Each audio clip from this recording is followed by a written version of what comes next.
কেন্দ্ৰীয় কেবিনেটে অসমীয়া ভাষাক ক্লাছিকেল লেংগুৱেজৰ মৰ্যাদা প্ৰদান কৰিছে আৰু প্ৰধানমন্ত্ৰী নৰেন্দ্ৰ মোদী ডাঙৰীয়াক হৃদয়ৰ গভীৰতম কোণৰ পৰা অসমীয়া ৰাইজৰ হৈ ধন্যবাদ আগবঢ়াইছে আৰু OMRCটো আপোনালোকে কেতিয়া ল'ব পাৰিব নিশ্চিতভাৱে পূজাৰ আগতেই আমি এই গোটেই কামবোৰ কৰিম। নমস্কাৰ। অ মোৰ চেনেহী দেশ তোমাৰ দুখীয়া প্ৰজা ৰচা তাত শান্তিৰ সৰগ ক'ত পাম এনে প্ৰীতি সৰল প্ৰাণৰ ভাষা সেৱাৰ মহিমাময় ত্যাগ।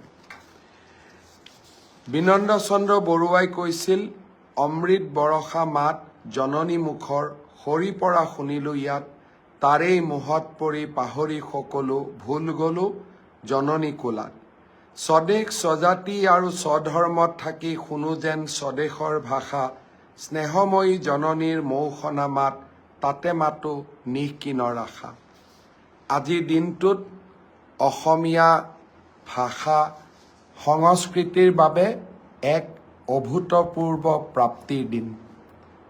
খন্তেক সময় আগতে ভাৰতৰ প্ৰধানমন্ত্ৰী নৰেন্দ্ৰ মোদী ডাঙৰীয়াৰ অধ্যক্ষতাত কেন্দ্ৰীয় কেবিনেটে অসমীয়া ভাষাক ক্লাছিকেল লেংগুৱেজৰ মৰ্যাদা প্ৰদান কৰিছে। ইয়াৰ আগতে 2004 চনত তামিল ভাষাক, 2005 চনত সংস্কৃত ভাষাক, 2008 চনত তেলেগু ভাষাক, 2008 চনত কানাডা ভাষাক, 2013 চনত মালায়ালম ভাষাক আৰু 2014 চনত ওড়িয়া ভাষাক ক্লাছিকেল লেংগুৱেজৰ ভাৰত চৰকাৰে মৰ্যাদা প্ৰদান কৰিছিল। ক্লাছিকেল লেংগুৱেজৰ মৰ্যাদা মানে কি? ইয়াৰ দ্বাৰা ভাৰত চৰকাৰে এটা ভাষাক স্বীকৃতি দিয়ে যে ইয়াৰ লিখিত সাহিত্য 1500ৰ পৰা 2000 বছৰ পুৰণি। যিসমূহ ভাষাৰ এণ্টিকুইটি বা পৌৰাণিত্য বা প্ৰাচীন ইয়াৰ যিটো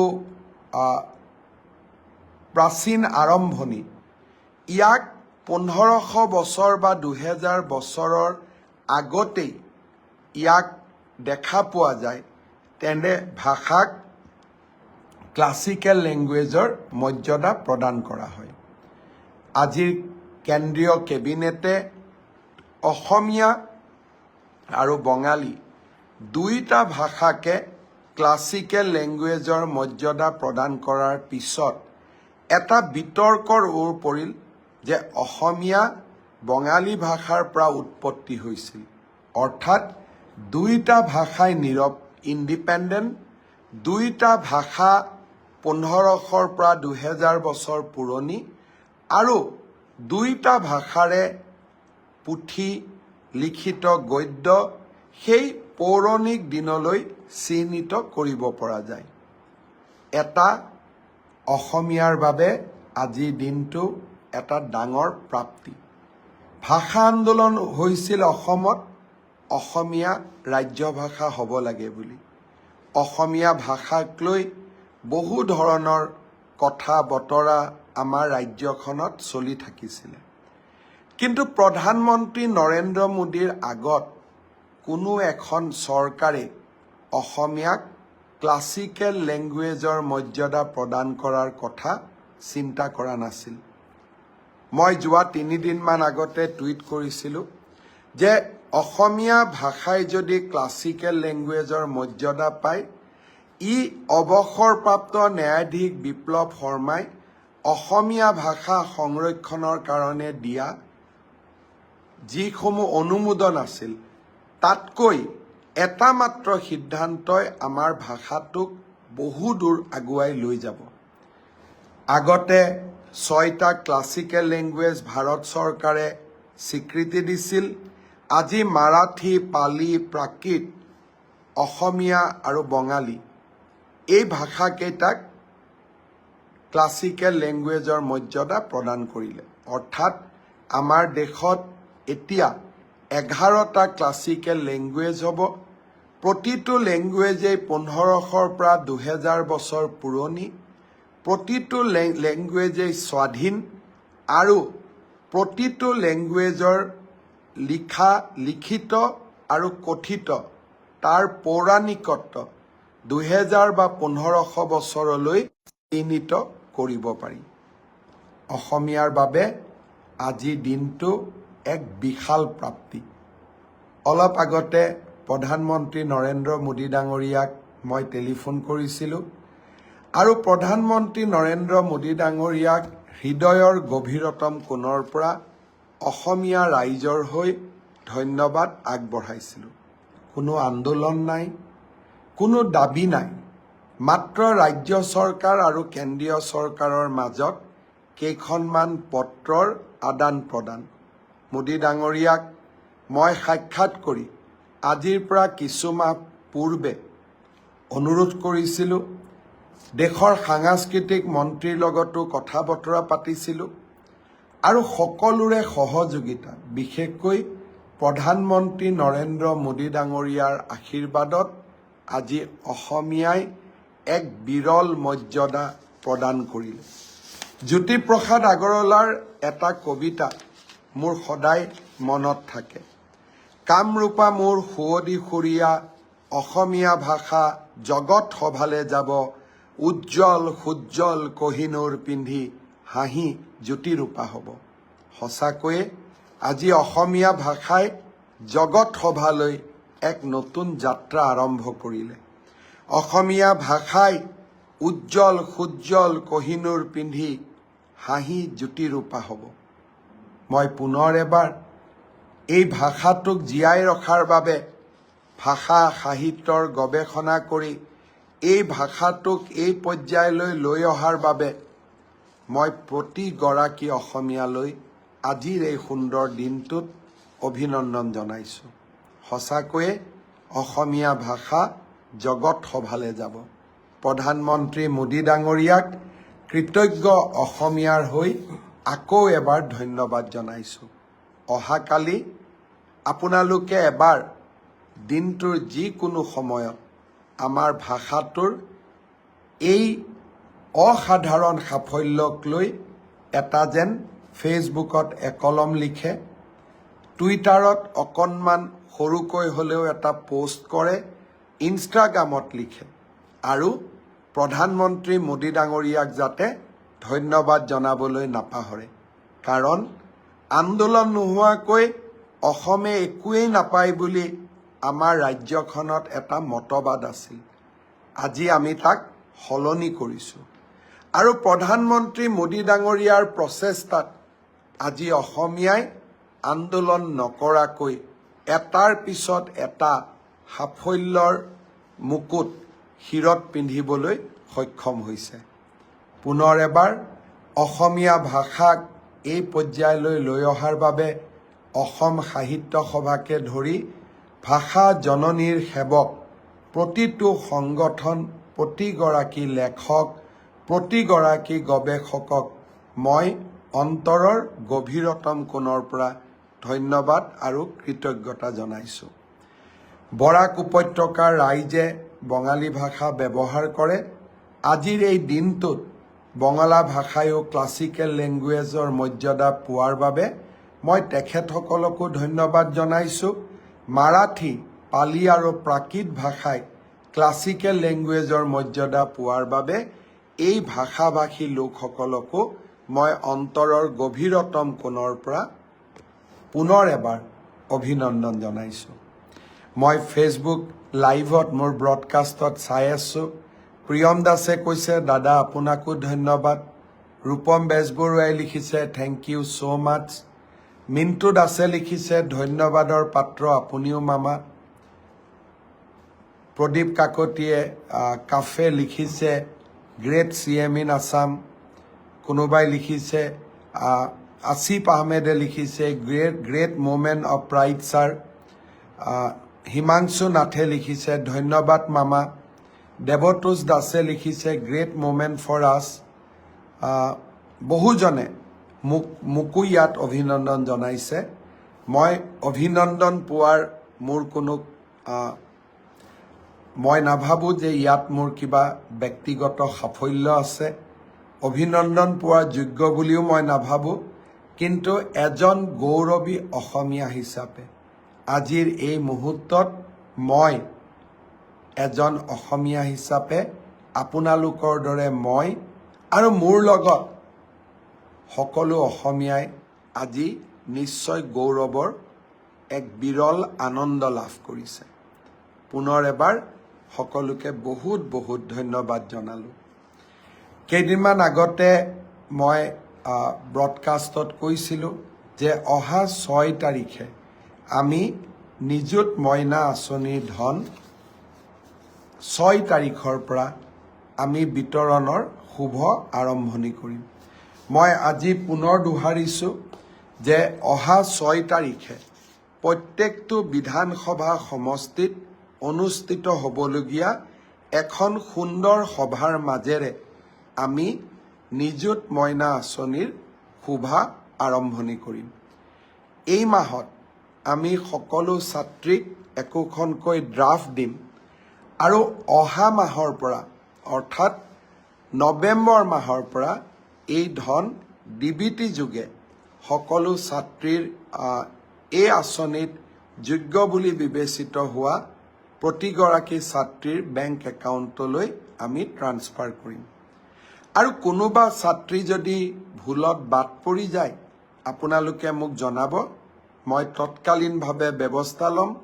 মই বিশ্বাস কৰোঁ যে উচ্চতৰ মাধ্যমিকত প্ৰথম বৰ্ষত নামভৰ্তি কৰা ছাত্ৰী, স্নাতক পৰ্যায়ত নামভৰ্তি কৰা প্ৰথম বৰ্ষৰ ছাত্ৰী আৰু বিশ্ববিদ্যালয়ত নামভৰ্তি কৰা প্ৰথম বিভাগৰ ছাত্ৰী সকলোৱে এই আঁচনিৰ হিতাধিকাৰী ৰূপে যোগ্য। কোনোবাই যদি এই আঁচনিৰ পৰা বাদ পৰিছে আমাক নিশ্চয় জনাব। অৱশ্যে সেল্ফ ফাইনেন্স কোৰ্চত পঢ়া ছাত্ৰীসকল এই আঁচনি পোৱাৰ বাবে যোগ্য হ'বনে নাই তাৰ বিষয়ে শিক্ষা বিভাগত মন্থন চলি আছে। সেইবাবে সেল্ফ ফাইনেন্সত পঢ়া ছাত্ৰীসকলক কিছু দিন অপেক্ষা কৰিবৰ বাবে মই অনুৰোধ জনাম। শাৰদীয় দুৰ্গা পূজাও আহি আছে। শাৰদীয় দুৰ্গা পূজাৰ উৎসৱ পালনৰ বাবে চৰকাৰে যি অনুদান আগবঢ়াব সেই অনুদানো আমি আপোনালোকক জনাব বিচাৰোঁ যে 8 আৰু 9 তাৰিখৰ ভিতৰত আপোনালোকে যাতে সকলোৱে পায় তাৰ বাবে আমি নিশ্চিতভাৱে ব্যৱস্থা হাতত ল'ম। অহাকালি দিনটো অসমৰ কাৰণে আৰু এটা বিশেষভাৱে গুৰুত্বপূৰ্ণ। বহু দিনৰ পৰা আপোনালোকৰ মনত আছে অসমৰ বিভিন্ন জিলাত বা বিভিন্ন স্থানত মহকুমা দাবীত বিভিন্ন সময়ত বিভিন্ন আন্দোলন চলিছিল আৰু কেতিয়াবা কেতিয়াবা অতিকে প্ৰয়োজনীয় বুলি ভবাৰ পিছতো কৰবাৰ পৰা ৰিয়েকশ্যন আহিব বুলি মহকুমাসমূহৰ নিৰ্মাণৰ দাবীবোৰ কৰবাত পেণ্ডিং হৈ পৰি আছিল। এতিয়া আমি অসমত মহকুমা ব্যৱস্থাটোৰ বিলুপ্তি কৰিছোঁ। অহাকালিৰ পৰা আমাৰ ৰাজ্যত কোনো মহকুমা নাথাকিব। মহকুমাক আমি এতিয়াৰ পৰা সমজিলা বুলি জানিম। সমজিলা মানে জিলাৰ প্ৰায় সমান, অৰ্থাৎ জিলা উপায়ুক্তৰ যিমান ক্ষমতা থাকে সমজিলাধিপতিজনৰো একেই সমান ক্ষমতা থাকিব। অহাকালি আমি 39টা বিধানসভা সমষ্টিত মহকুমাৰ পৰিৱৰ্তে বা মহকুমা ব্যৱস্থাৰ বিলুপ্তি কৰি আমি সমজিলা স্থাপন কৰিম। এয়া হ'ল প্ৰথম পৰ্যায়। দ্বিতীয় পৰ্যায়ত আমি আৰু প্ৰায় 35টা বিধানসভা সমষ্টিত আমি সমজিলাৰ কাৰ্যালয় স্থাপন কৰিম। অহাকালি আৰু পৰহি আমাৰ মন্ত্ৰীসভাৰ সদস্যসকলে অসমৰ বিভিন্ন স্থানত গৈ সমজিলাসমূহৰ আধাৰশিলা স্থাপন কৰিব। ইয়াৰ ফলত ভূমিৰ বিভিন্ন কামৰ বাবে সততে আমি জিলা সদৰ কাৰ্যালয়ত যাব নালাগিব। বিভিন্ন ধৰণৰ NOC পাৰ্মিশ্যনৰ বাবে আমি জিলাৰ সদৰত যাব নালাগিব। MLA আনটাইড ফাণ্ড আদি বিভিন্ন চৰকাৰী ধনৰ লেনদেনৰ বাবে আমি জিলা সদৰত যাব নালাগিব। আবকাৰী বিভাগৰ কাম কাজৰ বাবে আমি জিলা সদৰত যাব নালাগিব। ৰেচন কাৰ্ড আদি বনোৱাৰ কাৰণে আমি জিলা সদৰত যাব নালাগিব। এই জিলাৰ কাৰ্যালয়তে এই গোটেইবোৰ কাম সমাপন হ'ব। মই ভাবোঁ এই জিলাৰ ব্যৱস্থাই বহুদিনৰ মহকুমা আন্দোলনৰো এটা সফল সামৰণি পৰিলে। লাহে লাহে 126টা সমষ্টিতে এই জিলা স্থাপন হ'ব। অহাকালি আমি এটা নতুন প্ৰশাসনিক ব্যৱস্থাত এটা নতুন আৰম্ভণি কৰিম। আপোনালোকৰ সকলোৰে সহযোগিতা কামনা কৰিছোঁ আৰু আপোনালোকৰ আশীৰ্বাদ কামনা কৰিছোঁ। আপোনালোকৰ বিধানসভা সমষ্টিটোত আজি ৰাতিপুৱা বাতৰি কাকতত আমি দিছোঁ, মোৰ টুইটাৰ ফেচবুকতো দিছোঁ, ক'ত ক'ত জিলাৰ কাৰ্যালয় স্থাপন হ'ব। সমষ্টিটোৰ বিধায়কসকল অনুষ্ঠানত থাকিবই। আপোনালোকেও এই অনুষ্ঠানত যোগদান কৰিব, কাৰণ ই আপোনাৰ বিধানসভা সমষ্টিৰ বাবে এক অনন্য প্ৰাপ্তি হ'ব। জিলাৰ মুখ্য কাৰ্যালয়ত নোযোৱাকৈ আমাৰ কাম কাজসমূহ বিধানসভা স্তৰতে সমাপন হ'ব। প্ৰশাসনক ৰাইজৰ ওচৰলৈ লৈ অহাৰ বাবে ই আমাৰ এক নতুন প্ৰচেষ্টা। আপোনালোকৰ সহায় আৰু সহযোগিতা মই নিশ্চয় কামনা কৰিম।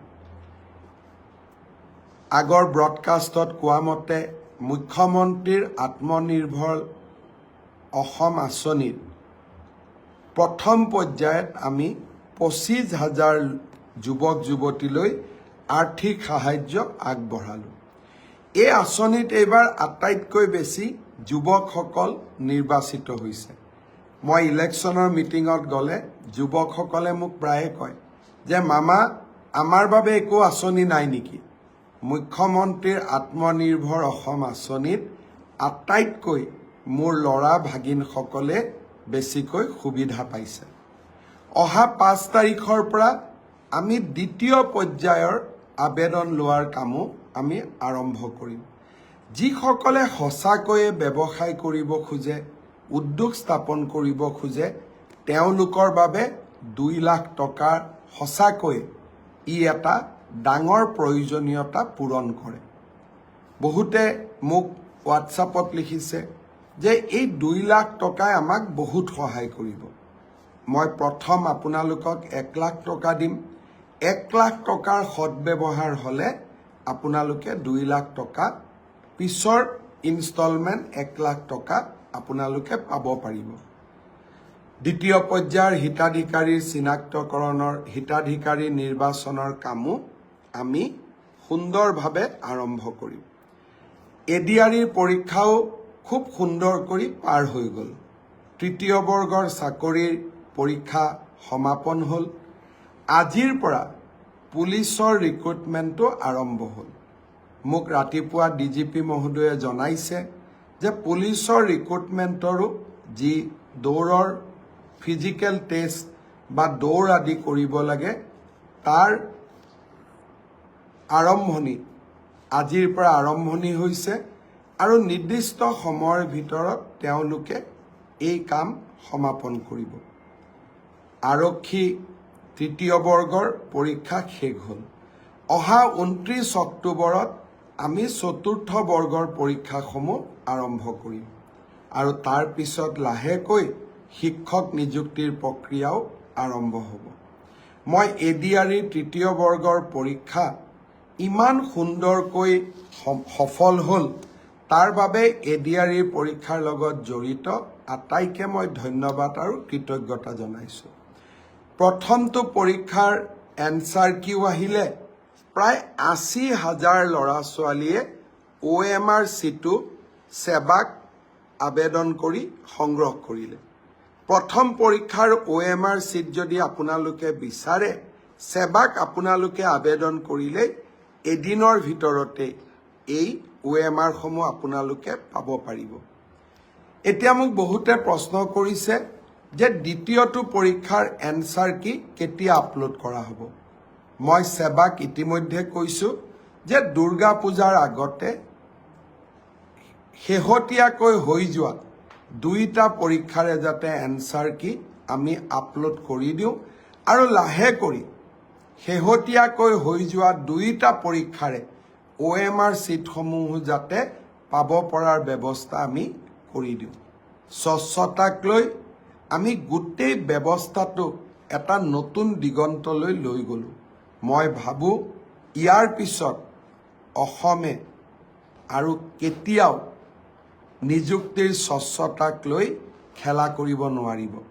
অসমত আৰু কোনো ৰাকেশ পালৰ জন্ম নহব কংগ্ৰেছৰ সেই অন্ধকাৰৰ দিনবিলাকৰ পৰিৱৰ্তে অসমৰ যুৱক যুৱতীসকলৰ মনত আৰু অসমৰ যুৱক যুৱতীসকলৰ বুকুত আমি যি আশাৰ বন্তি জ্বলাইছিলো সি যেন কোনো দিনে নুমাই নাযায় তাৰ বাবে নতুনকৈ স্বচ্ছতাৰ নতুন মাইলৰ খুঁটাবোৰ আমি স্পৰ্শ কৰিবলৈ চেষ্টা কৰিছো ব্ৰজেন বৰদলৈ খুব ভাল কথা এটা লিখিছিল মই পঢ়াৰ আগতে পাৰ হৈ গল মই ভাবো যে আকৌ যদি মোৰ মোবাইলত আহে মই নিশ্চয় পঢ়ি দিম এতিয়া মোক বহুতে খুদিছে যে মিউচুৱেল ট্ৰান্সফাৰৰ ব্যৱস্থা কেতিয়া আৰম্ভ হ'ব অহা 2-3 দিন 4 দিনৰ ভিতৰতে মই পোৰ্টেলটো আপোনালোকৰ বাবে আগবঢ়াই দিম যাতে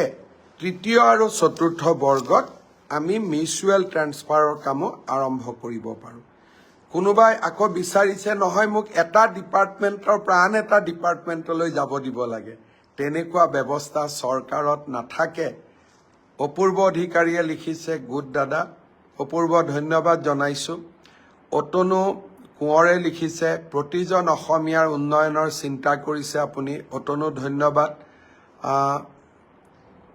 গোপাল বৰাই কিছু লিখিছে মই আপোনাৰ কমেন্টটো ভাল কৰি চাই লম বিশ্বদীপ দাসে নৱৰাত্ৰিৰ শুভেচ্ছা জনাইছে নিপুমণি নাথেও শাৰদীয় দুৰ্গা পূজাৰ শুভেচ্ছা জনাইছে বহুতে ভাবে যে মই গোটেই কমেন্টবোৰ পঢ়ি দিব লাগে কিন্তু প্ৰায় 20,000 মান কমেন্ট আহে গোটেইবোৰ পঢ়ি দিয়া সম্ভৱ নহয় যিটো চকুত পৰে সেইটোকে মই পঢ়ি দিছো অভিজিত বৈশ্যই লিখিছে যে কংগ্ৰেছ আৰু কেতিয়াও আহিব নোৱাৰে খিলঞ্জীয়া লোকসকল আপোনাৰ লগত আছে মই এটাই কথা কম যে এনে কামবিলাক কংগ্ৰেছৰ সময়তো হ'ব পাৰিলেহেঁতেন স্বচ্ছ নিযুক্তি অসমীয়ালৈ ক্লাছিকেল লেংগুৱেজৰ মৰ্যাদা বহুবোৰ কাম যি আমি হাতত লৈছো সেই কামবোৰ কেতিয়াবাই কৰিব পৰা গ'লহেঁতেন কিন্তু অকল ৰাজনীতি কৰিলে নহ'ব ৰাজনীতি সমাজৰ বাবে কৰিব লাগিব ৰাজনীতি মানুহৰ বাবে কৰিব লাগিব আৰু তেনেকুৱা চিন্তাধাৰা যেতিয়া ৰাজনীতি কৰা ব্যক্তিসকলৰ মাজত থাকে তেতিয়াই সমাজখন আগুৱাই যায়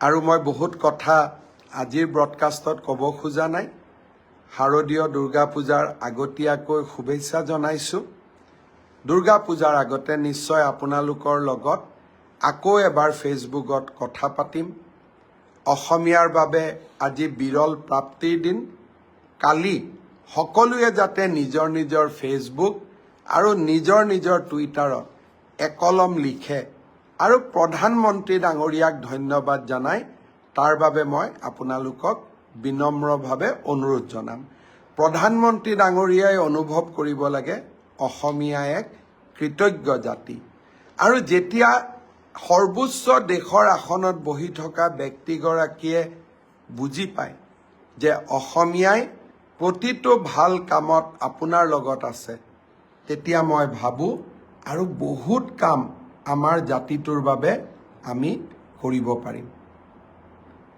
পুনৰবাৰ আপোনালোকক ধন্যবাদ জনাইছো নিযুত মইনাৰ হিতাধিকাৰীসকলক অভিনন্দন জনাইছোঁ। 6 তাৰিখে গুৱাহাটীত লগ পাম। মই ক'ব পাহৰিছিলোঁ, কামৰূপ মহানগৰ আৰু মৰিগাঁৱৰ ছাত্ৰীসকলক মই 6 তাৰিখে গুৱাহাটীলৈ মাতিছোঁ। আপোনালোকক গুৱাহাটীত মই লগ পাম। আৰু বাকীসকলক ভিডিঅ' কনফাৰেন্সৰ জৰিয়তে মোৰ বাকী ভাগিনসকলক মই লগ পাম। 6 তাৰিখৰ পৰাই নিযুত মইনাৰ আৰম্ভণি। বহুতে কৈছিল এই আঁচনি কেতিয়াও চৰকাৰে কৰিব নোৱাৰে। ইলেকশ্যনৰ সময়ত যেতিয়া মই এই আঁচনিৰ কথা কৈছিলোঁ, তেতিয়া কোৱা হৈছিল যে ইলেকশ্যনত ভোট লোৱাৰ বাবে মুখ্যমন্ত্ৰীয়ে ফাঁকি কথা কৈছে।